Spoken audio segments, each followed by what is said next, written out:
राम जय शिवराय मित्रांनो, तर डेमोमध्ये बघितल्याप्रमाणे रील क्रिएट करण्यासाठी आपल्याला अलाइट मोशनची गरज लागणार। तर सगळ्यात पहिल्यांदा अलाइट मोशन ओपन करून घ्यायचं आहे। ओपन करून घेतल्यानंतर आपल्याला प्रोजेक्ट्समध्ये यायचं आहे। तर प्रोजेक्ट्समध्ये आल्यानंतर सगळ्यात पहिल्यांदा आपल्या व्हिडिओमध्ये वापरले जाणारे बीटमार्क आणि शेकी प्रीसेट आजच्या व्हिडिओच्या डिस्क्रिप्शन बॉक्समध्ये दिलेल्या लिंकवरून इझिली इम्पोर्ट करू शकता अलाइट मोशनमध्ये। तर अलाइट मोशनमध्ये इम्पोर्ट करून घेतल्यानंतर सगळ्यात पहिल्यांदा बीटमार्क प्रीसेट ओपन करून घ्यायचे आहे। त्यानंतर खालील प्लसचे नाव क्लिक करून मीडियामध्ये यायचं।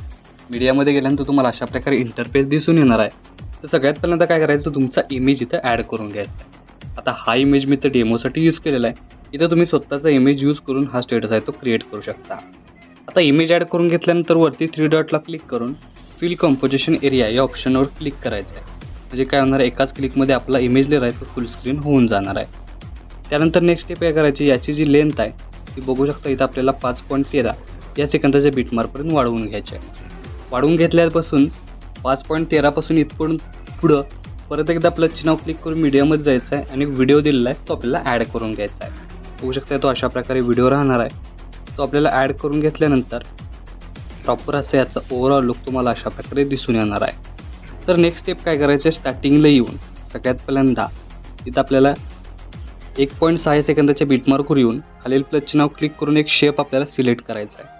अशा प्रकारे हा चौकोन शेप सिलेक्ट केल्यानंतर वरती 3 डॉटला जाऊन फिल कंपोजिशन एरिया या ऑप्शनला क्लिक करायचं आणि थोडंसं पुढे जाऊन याची जी लेअर आहे ती आपल्याला कट करायची। म्हणजे बघू शकता थोडीशी लेअर इथं ठेवून घ्यायची आहे। फक्त हा जो लेअर आहे याला कलर फक्त काय करायचा आहे, व्हाईट कलर सेट करायचा आहे। म्हणजे याचा ओव्हरऑल लुक तुम्हाला अशा प्रकारे दिसून येणार आहे।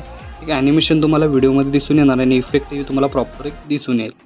तर ही जी लेअर आहे ती आपल्याला इथून कॉपी करून घ्यायची आहे आणि इथपासून चालू झालेल्या ज्या प्रत्येक स्मॉल बीट आहेत त्या बीटला आपल्याला काय करायचं आहे, अप्लाय करायचं आहे फक्त 5.6 सेकंदाच्या बीटमार्कपर्यंत।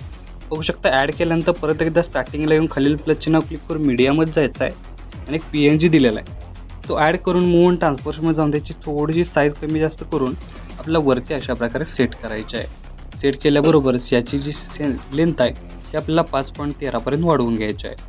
वाढवून घेतल्यानंतर आता नेक्स्ट स्टेप काय करायची आहे की आपल्याला इफेक्ट अप्लाय करायचा आहे। त्यासाठी इथून बॅक निघून आपल्याला शेकी प्रीसेट ओपन करून हा जो एक इफेक्ट दिलेला आहे तो इथून आपल्याला काय करायचं आहे, इफेक्टमध्ये जाऊन कॉपी इफेक्ट करून घ्यायचा आहे। करून घेतल्यानंतर मेन प्रोजेक्टला येऊन त्या एका इमेज लेअरला अप्लाय करून घ्यायचा आहे। अप्लाय केल्याबरोबरच याचा ओव्हरऑल लुक तुम्हाला अशा प्रकारे दिसून येणार आहे। तर आपला स्टेटस आहे तो इथं क्रिएट झालेला आहे। तर याला सेव्ह करण्यासाठी काय करायचं आहे, की सगळ्यात पहिल्यांदा वरती ॲरो चिन्ह एकदा क्लिक करायचं आहे। क्लिक केल्यानंतर व्हिडिओचं ऑप्शन सिलेक्ट करून एक्सपोर्टवर क्लिक करायचं आहे। अशा प्रकारे आपला स्टेटस आहे तो HD मध्ये सेव्ह होऊन जाईल। तर आजच्या व्हिडिओमध्ये एवढंच मित्रांनो, भेटूया आपल्या पुढच्या व्हिडिओमध्ये।